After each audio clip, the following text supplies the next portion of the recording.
Welcome to the Client Generation Podcast, a show where we interview some of the most successful people in real estate to help you understand how to generate leads, build a brand, and convert more clients in your business.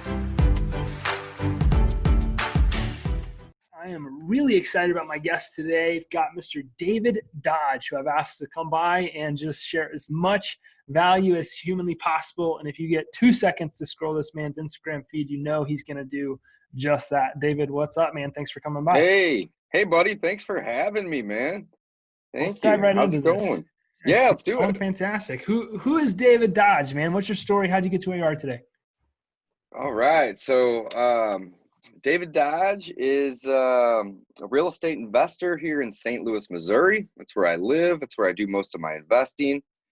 I am not a real estate agent. I am strictly an investor. I've been working on getting my real estate license for like 5 years. So hasn't really worked out too good for me in terms of getting that license, but it's not necessarily needed if you are primarily an investor. I would recommend you get it, even though that's coming from somebody that doesn't have it, because it can help if you're new in terms of, being able to run comps, list your own properties. There's lots of advantages to having it. However, I've always had a team of agents around me, so it's never necessarily been a necessity to me. So I am an investor. Like I stated, my market is St. Louis, Missouri, and I primarily focus on wholesaling properties, fixing and flipping properties, and last but not least, buying and holding properties. So I have my own podcast, Discount Property Investor, as well as I'm an author of The Ultimate Guide to Wholesaling Real Estate, which can be found on Amazon and Audible. And what we primarily do is we do a lot of marketing. Some of it is paid, some of it is unpaid, and we do our best to generate leads for motivated sellers. That is the name of the game. If you are new to real estate investing, finding a motivated seller is the most important thing when it comes to getting a good deal. So from there, once we find the motivated seller, we go out and we make them an offer on the property. We don't do anything virtual. Everything that my company, myself, my team does is local. We like to meet the homeowner, the seller, and make them an offer, walk the property, and give them a couple options. Those options are basically A, we want to give you a cash offer. We want to buy this house. We want to make it easy. The name of our company is House Sold Easy, and we stand by that. We want to make it really, really easy for our customers. So what does that mean? Well, really what that means is that we trade convenience for a discount. And that's really it. It's that simple, guys. No reason to overcomplicate this.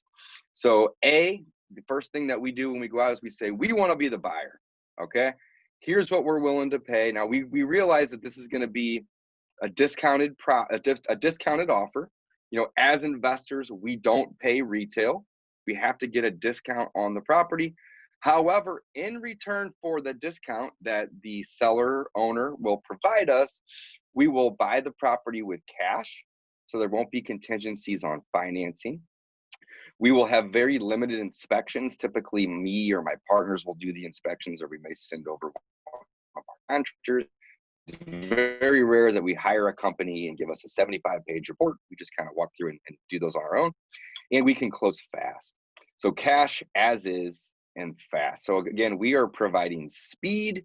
We are providing liquidity. Another way to look at it is we are trading convenience for a discount. Now, I mentioned earlier, we don't pay retail. Okay, so option A that we give all of our leads that come in, and assuming that most of these are motivated sellers, is we want to buy it.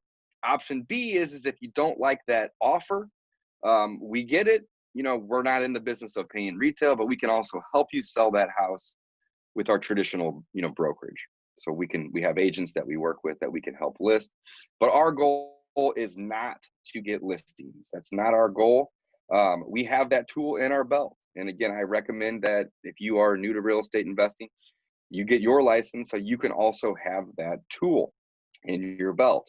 But our primary objective is to buy properties at a discount direct from the seller, so we can again, provide convenience to them and get a discount for us. And then what we do with those properties after we buy those properties is what I stated earlier. We will either wholesale those properties for profit. We will buy and close on them and fix them up and flip them on the retail market for a larger profit. Or last but not least, we will fix that property up, rent it out, refinance it, and then repeat that process. So if you're not familiar with that, that we use the burst strategy to acquire our rental properties. That is awesome, man. Thanks for going into detail on all the different strategies that you guys have. But I want to touch on something that you said, and something that's kind of the basis of the show, right? Marketing is the most important thing, and finding motivated sellers is really the art, kind of the secret art to investing. The person that can find the most motivated sellers wins the most deals, right? So That's it. tell me about it, man. How do you guys go about, finding your best deals? What are some of your best strategies? It's a great question. So we, at this point, we've been in business for a little over 3 years. I've been doing this full time, and when I say doing this, real estate investing for about 5. So at this point, we probably get about a quarter of our leads from referrals. Last year we bought almost 100 houses. In 2019, I believe the number was somewhere around 96, 97. In 2018, we bought 98 houses. So we've been teetering with that 100 house a year purchase for the last 2 years. And because of that, we've kind of built a little bit of a name within our own marketplace for the guys that can close fast. Now, again, we don't pay retail. We're not the guys that can close fast on a $100,000 house that the seller's asking $100,000. Our offer is going to be $65K. But if they are motivated, if there is a reason that they need to sell, big difference here, guys. If you are new to real estate investing, if somebody calls me and they want to sell, I say, okay, great. Well, I got a couple agents that I'd be happy to refer you to. I don't even really move forward all that much because the word that they chose is want.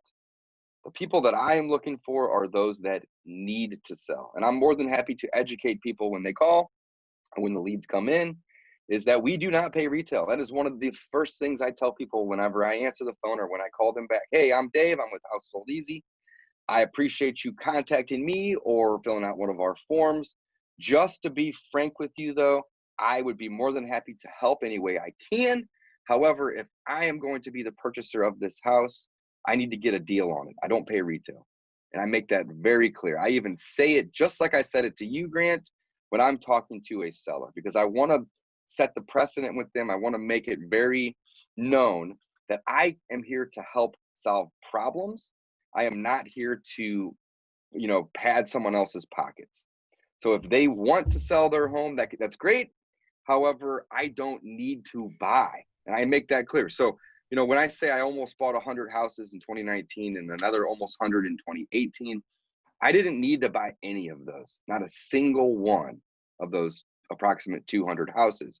Every one of those houses I bought because somebody else needed to sell, and it was a win-win scenario. Of course I got a deal. I'm the discount property investor. I don't pay retail. However, I solved a problem for these people for whatever reason that might be. So I got 2 things here. First, how do you define motivation, if you could, just so that we can, because obviously there's a necessity to sell somebody in one of the greater retail markets we've been in a long time. How do you define motivation, just real fast? That's a great question. So motivation comes in many different shapes and sizes and so on and so forth. So to me, motivation is defined in a simple way is somebody that needs to sell, not wants to sell. Now, if we were to break that down and get a little bit more granular, what does that look like? Well, it looks like somebody that's moving for a job. It looks like somebody that is going to prison. It looks like somebody that is getting a divorce. It looks like somebody that has a disease and needs money for medical bills and they're willing to downsize or sell their home to get that cash. It looks like somebody that is either having kids or their kids are leaving, right? So they need to upsize or they need to downsize. It looks like somebody that is selling their home because they're elderly and they're moving into a nursing home or moving in with their children. It looks like somebody that's a hoarder that is embarrassed to hire a real estate agent and show that property to multiple people for many, many weeks and or months. Okay, it looks like somebody that is looking for convenience. And again, that is really what I like to tell my students, teaching people about wholesaling and how to find motivated sellers and how to market to them. And that is that we are here to provide convenience to these people. Cash as is, quick. I mean, that is the simplest, in the simplest form, what I provide. That is my service to the marketplace. Now, by providing cash and buying as is and being able to close fast, those are the services. But at the end of the day, my goal is to solve a problem for these motivated sellers. So a lot of people that aren't familiar with wholesaling, they're not familiar with, how we do our marketing and investing. They may have, in the beginning, most times, they may have a negative connotation about, we're just trying to buy houses from people at pennies on the dollar. We are, trying to steal these properties from people. And that is just truly not the case. Now, of course, there's scenarios where people will give us houses. It has happened. These houses are typically houses that you don't want, right? But what I'm trying to get to, the point that I'm trying to make here is, anywhere between 20 and 50% of the time, when we go to a closing and we buy a property from a motivated seller, they know that they are leaving money on the table. They know they are giving us a property at a discount, but they don't care. Reason is because the problem isn't selling the property. The problem is something else. The solution is selling the property. So they can then take those proceeds to fix whatever else in their life is going haywire, okay? So a motivated seller really looks like two things. I mentioned a lot of scenarios or a lot of examples, a couple minutes ago, but really a motivated seller is somebody that themselves is or are distressed, so they are distressed, or they own a property, maybe willingly or unwillingly, and a lot of times it's inherited, that the property is distressed. So when you come across a property that's distressed, typically, not always, but you would assume that the owner of that property is, willing to sell it at a discount because they don't want to deal with it. They haven't fixed it up yet. Why would they go all of a sudden and fix it up next week? Other scenario is that they themselves are distressed. Death, divorce, disease are typically the three things that I like to mention that would cause somebody to be distressed.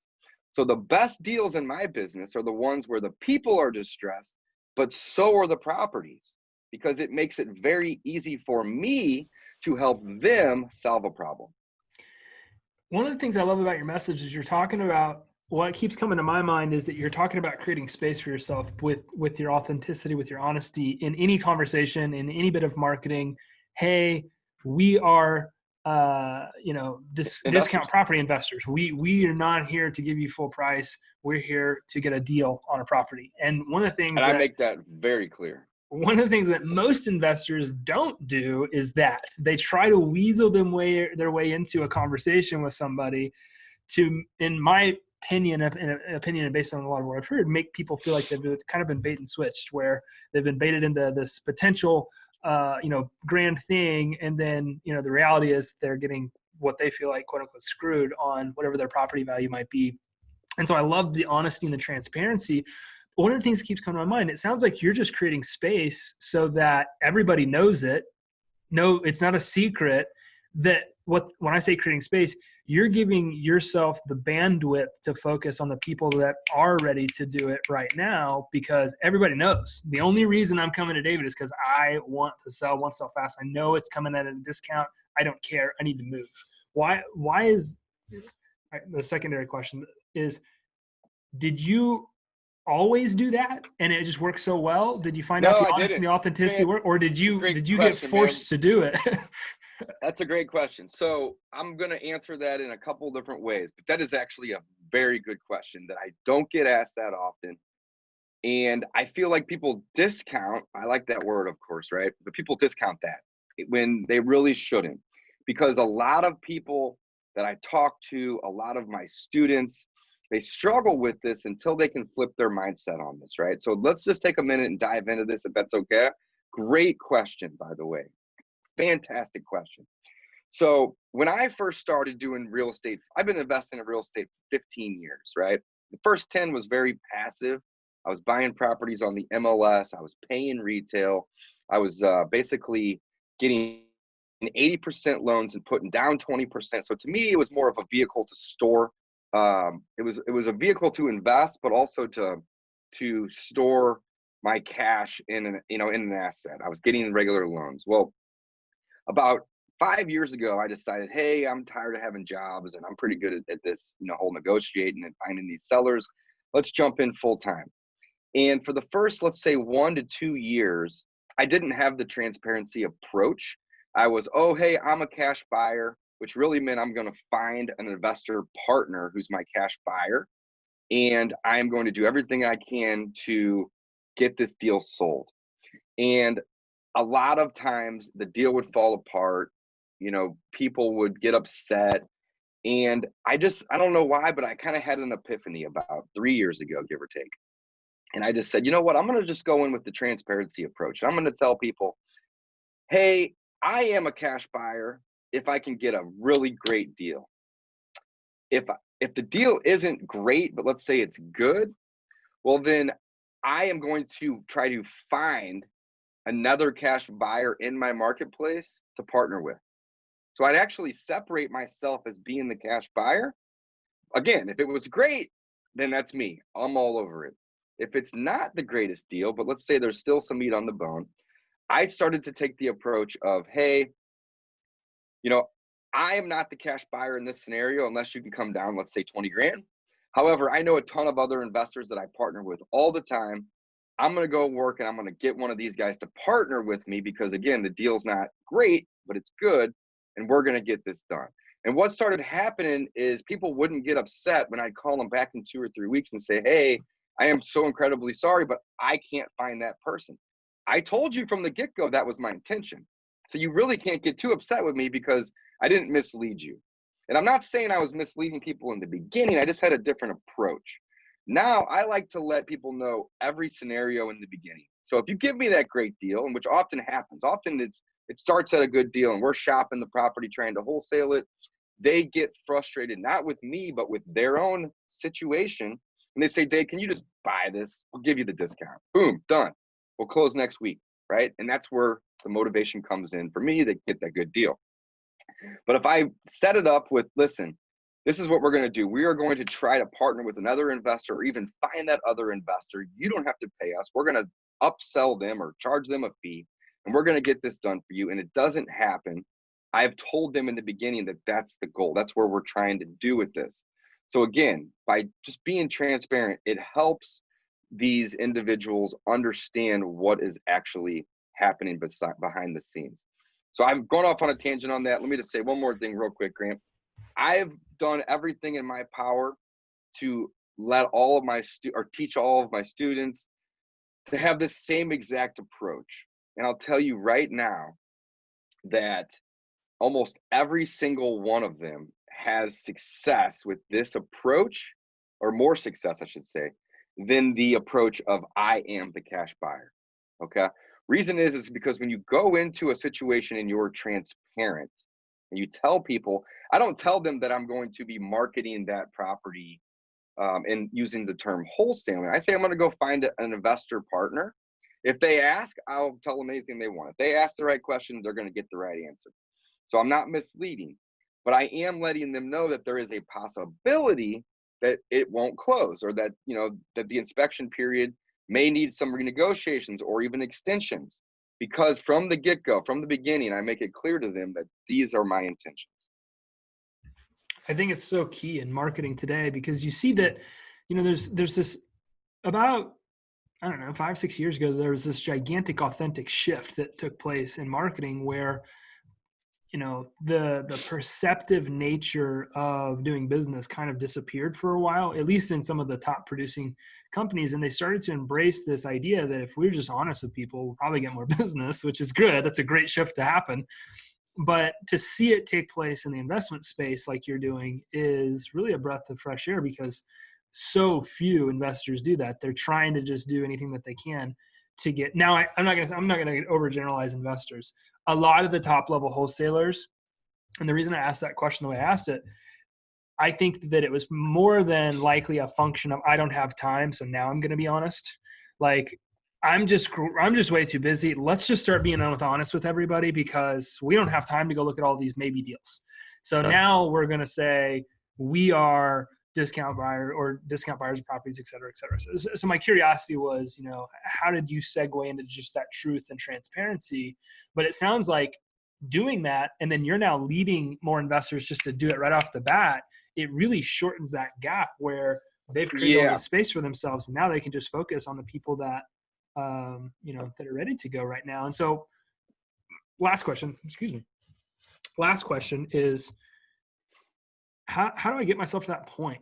From a marketing standpoint, I realize that's where I got to do most of my work. But if I'm creating all this space for myself to only focus on motivated sellers that are ready to go right now, how do I get to a point where I got an 8-hour day focused or communicating with those people? What action should I take? Give me the 1, 2, 3, man. I'm an investor. I'm ready to go.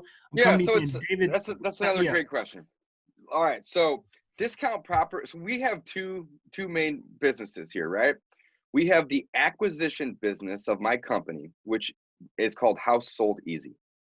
So the discount property investor logo, the TV here, the podcast, that's not the company that we are actively marketing to our motivated sellers. It's House Sold Easy. The discount property investor brand that we have is the disposition side of the business. Okay, so we're not actually marketing to the marketplace that we are discount investors, discount property buyers, because again, that doesn't have a good ring to it. So what we do is we market that we are House Sold Easy, and we stand by that. So what we do, and what you can do, and what anybody listening can do, is literally when you are on the phone with these people, just tell them your intentions. Okay, so when I am on the phone, this is my pitch, guys. You can copy this, you can share it. This is not a proprietary thing. This is just me having a conversation with another human. They call me up. They say, hey, Dave, I heard your radio advertisement. I got a letter in the mail from you. I was on Google and I came across your website, or I was, I clicked on an AdWords or whatever it might be. Typically, we do radio, mail, AdWords, and we do a couple other things as well. But those are the 80-20 principle. That's our 80% right there. So when they call and they get me, I answer and I say, hey, this is Dave with House Sold Easy. How can I help you? And they'll say, hey, this is Grant Wise, and I got this property.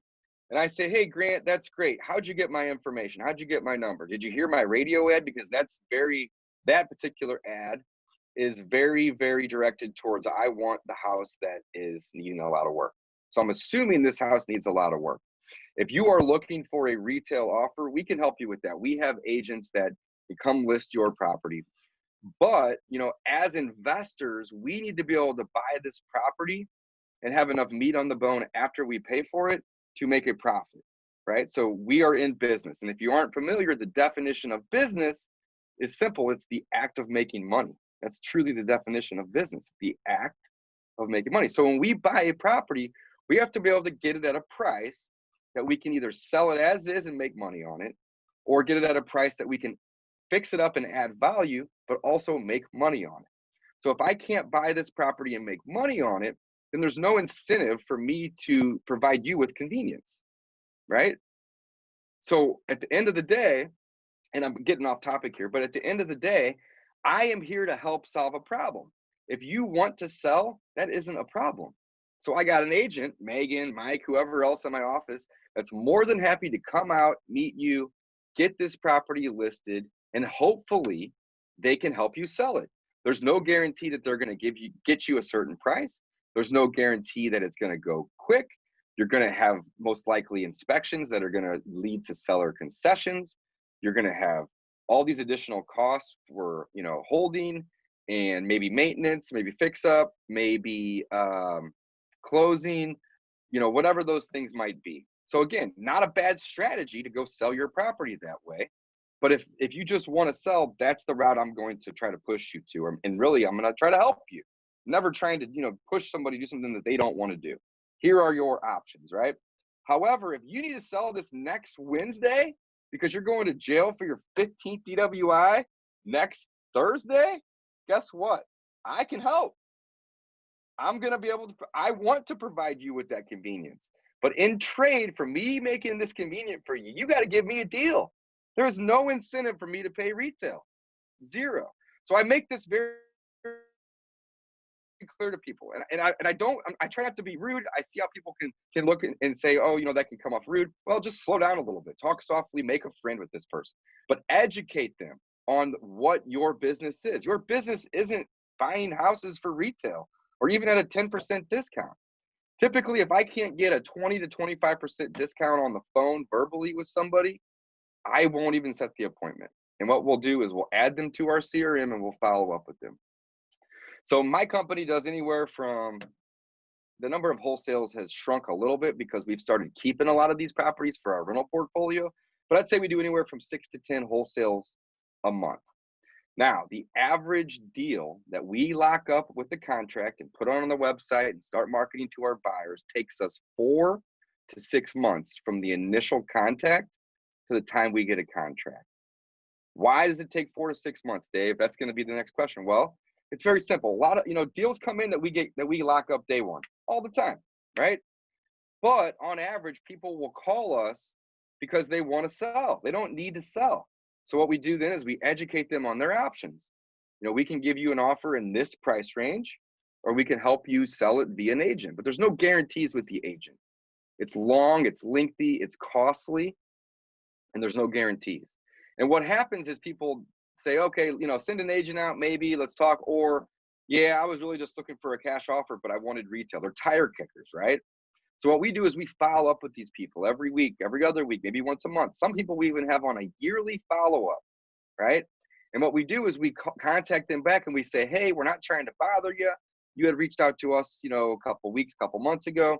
We just wanted to follow up to see if anything has changed. That's our message on our file. Has anything changed to where all of a sudden you no longer want to sell, but you need to sell? Again, that's where I come in. So one of my buddies said this to me a couple years back, and it has just stuck. But he was so true. And I never thought of it this way. But now I'm talking about wholesaling, not investing here, but as a wholesaler, all we really do is provide liquidity to the marketplace. And I thought about that. I'm like, man, that is genius, because that is exactly what we do. I will buy any house in St. Louis, any house, for the right price. I don't need to buy any house, right? But for the right price, somebody can come to me and I will buy that house. I don't care if the thing's on fire, literally, when they call me. If I can get the right price for it, I will buy it. So again, I'm trading convenience for a discount. I'm providing liquidity to the marketplace, and I try to be as transparent as I possibly can on my intentions, which are, I can help you solve a problem. But if you call me and you don't have a problem, Grant, let's just say that you have a house that's worth 175 grand and the Zestimate is 175 grand and you're looking for 175 grand, guess what? I can maybe help you get that by listing it. But if you want me to be the buyer, which is what all my advertising and marketing says, is, we will buy your house cash as is quickly. We will, but not at 175. It's going to be 100 to 125, 130, somewhere in that range. So is all of your marketing and advertising really just basically whatever your core message is here, that your discount or home sold fast? Is it all really just radio, mailers, social? Is all of that really just around that we'll sell your home fast message or we'll buy your home fast messages, and that's what's getting the phone ringing? Absolutely. Again, we don't want, so like, I'm glad you asked that, because there's a couple real estate agents in St. Louis, and they're good people, nothing negative to say, but their message is, hey, call us, we'll list your home, and if we don't sell it, via our traditional brokerage services, we'll buy it. Okay. And there's lots of people nationwide, worldwide, that are using that marketing strategy. We'll list it, and if we don't sell it, we'll buy it. Well, guess what they do if they have to buy it? They pay 40 or 50 cents on the dollar. They don't want that home. They turn around and they list it at a big discount and they sell it that way. My message is the exact opposite. I don't want people calling me because they want to list properties. That's a tool in my belt, right? It's a service that I can provide to these people. Why throw those leads away? But the message is that I am here to buy houses and provide the convenience. I said this a couple times now. I want to make it easy for you, but I'm not doing it at a loss, and I'm most definitely not doing it at a break even, right? I have to buy this at a discount to be able to make a profit. So our message is we buy houses, we make it easy, and our company is House Sold Easy. So again, we stand by the fact that we make it easy. That makes a lot of sense. I had a question that I was going to ask, because we got to wrap up here, but man, what was that question? It was a good one. It's all good. First of all, what was your message? Which you just answered that. Okay, yes. I'm coming to you, David, from bootstrap to success. What's step one for me in finding motivated sellers? Yeah, I skipped that part. You're absolutely right. So what we do is we target those who we would assume. Go ahead. I was just gonna say, like, take me back to when you started. You had no money, no budget, and then you started getting some money. Like, what did you start with, or what would you tell somebody to start with today that didn't have any money to find these deals? And then what should they invest in first when they get some, and how should they grow that budget? So take me back to the good old days. Perfect. I'm gonna circle back to that real quick. But that's a great question. Our message is that we can provide convenience. But what we do is we target those that anybody, that has half a brain would assume would have motivation. Not all these people that we're targeting have motivation to sell, but we are assuming that they do. So what does that look like? Well, it looks like the people that I mentioned earlier: death, divorce, disease. Also, the death, divorce, and disease are the distressed people. So you can also look for the distressed properties. What does a distressed property look like? It looks like a vacant house. It looks like an absentee owner. Again, they're not all distressed, but you would presume or assume that these properties could have that level of motivation. So vacants, high equity mixed with absentee owned, pre-foreclosures. We do a lot of driving for dollars, and we look for tall grass, big bushes, gutters falling off houses, boarded up windows. Okay, those would be some of the reasons why the property itself would be distressed. And again, you would presume motivation. So to circle back now to what you said, in the beginning, what I did was, and we still do, I did a lot of bandit signs. I put out a ton of bandit signs, not only in the bad areas, but in the good areas too, because typically the people that own the houses in the bad areas that don't live in them live in the good areas. So bandit signs can go anywhere and everywhere. So we did a lot of bandit signs. And in the beginning, I did a ton of cold calling. We still do cold calling, but I did a ton of it myself personally. So how do you do that? That's so simple. Go on Craigslist, go on Zillow, go on the Facebook Marketplace, and find people that have houses that they're looking to rent. Call them up and ask them if they have any desire or need to sell. Keyword there is need, right? And a lot of them are going to say no. But you make 200 or 300 phone calls, you're going to find somebody that's like, oh yeah, I'm so happy you called. I'm actually just trying to rent it because it needs a lot of work, and I don't think that I would be able to sell it in its current condition. And you say, okay, well, I like buying houses that need a lot of work. Can I come see it and make you an offer? So those would be the people that have them for rent, or just the for sale by owners. Call those people up. You can cold call, you can cold text. And again, just ask that simple question. Hey, are you interested in a cash offer? I don't typically pay retail. However, I'm cash. I buy it as is, and I can close really, really fast. And even if you can't close in a week or two, if you can close in a month, guys, in the big scheme of things, like in perspective, that is very fast compared to the traditional real estate realm. Okay, the traditional real estate realm, a property. Let's start from the beginning, just real quick. You want to sell, so you hire an agent. Well, they come out, they get information, they take pictures. That may take a week or two before they can even get the damn thing listed. Then they get it listed. You want it to sell quickly, but oftentimes it doesn't. It could sit for weeks, even months before you get an offer. Then when you get an offer, they get inspections, they have an appraisal. Long story short, the entire process takes 2 to 3 months, typically on the short end of the stick. It could take 6 months to a year, 2 years in some cases, right?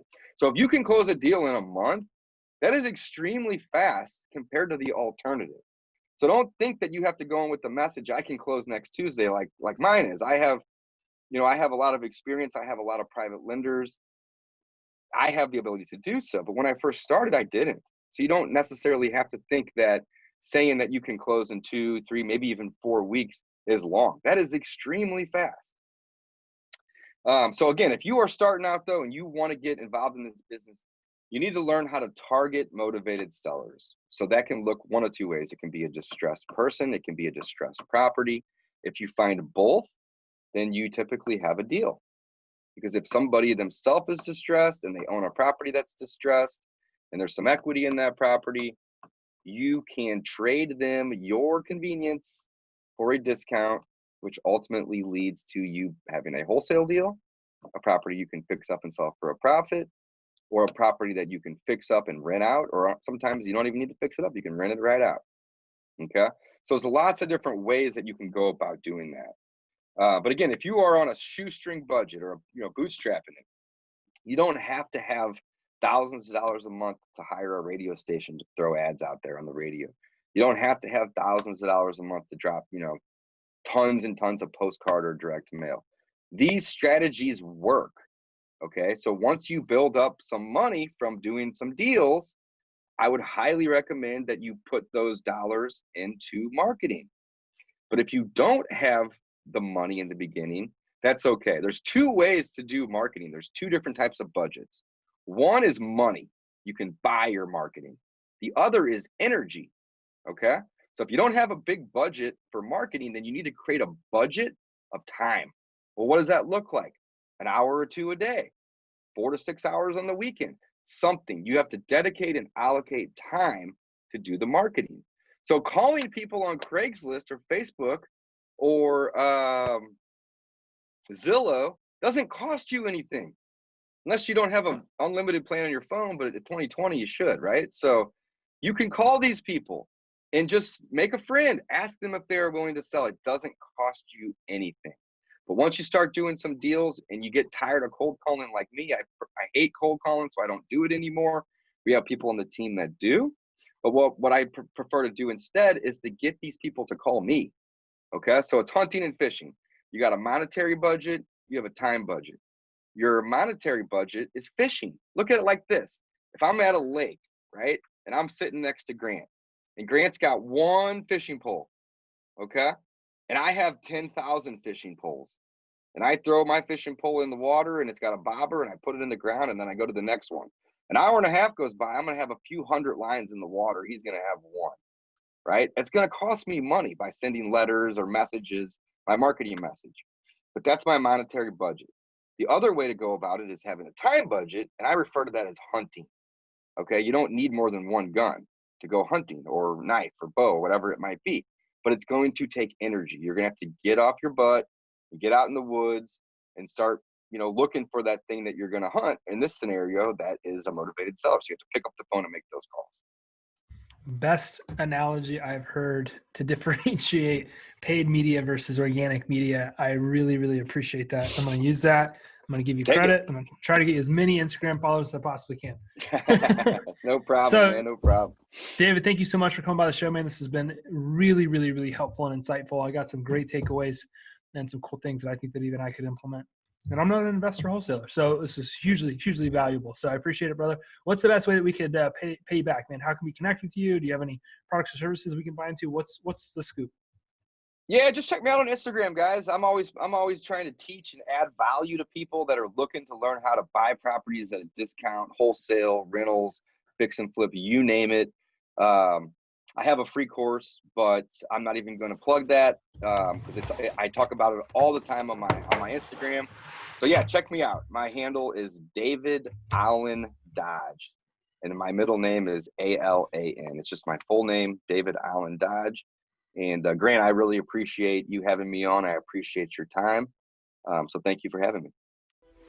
Thank you for listening to this episode of the Client Generation Podcast. Please make sure that you rate and review this episode so that we can continue to bring you more incredible guests to help you grow your business. Thanks, and have an amazing day.